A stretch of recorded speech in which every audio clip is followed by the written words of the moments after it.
সব চরিত্রই চ্যালেঞ্জিং এবং কোনো চরিত্রে কাজ করার সময় আমি খুব আত্মবিশ্বাসী থাকি না।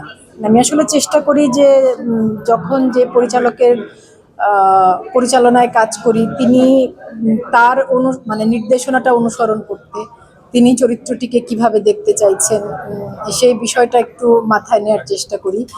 তো আমার নীলপদ্ম সিনেমার পরিচালক তৌফিক এলাহি এবং আমার টিমের সহশিল্পী যারা ছিলেন, রাশেদ মামুন অপু সহ সবাই, সিনেমাটোগ্রাফার, সবার প্রতি আমার ধন্যবাদ। কারণ সিনেমাটা দুটো প্রদর্শনী হয়েছে, একটি জাতীয় জাদুঘরে আর একটি নর্থ সাউথ মিলনায়তনে।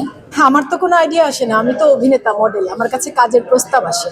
তো আমার কাছে যখন যে কাজের প্রস্তাব আসে অভিনেতা হিসেবে বা মডেল হিসেবে, তার মধ্য থেকে আমার কাছে যেগুলো ইন্টারেস্টিং মনে হয় আমি সেই কাজের সাথে যুক্ত হই।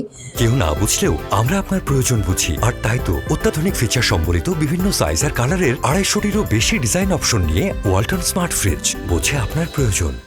এটা আরকা ফ্যাশন উইক গত কয়েক বছর ধরেই চলছে। এবার তৃতীয় ছিল, আয়োজন ছিল তাদের। হ্যাঁ, মানে 3 দিনে প্রায়, আমি যদি ভুল না করে থাকি, প্রায় 20 জন ডিজাইনার এবং প্রায় 60 জন মডেল র্যাম্পে হেঁটেছেন।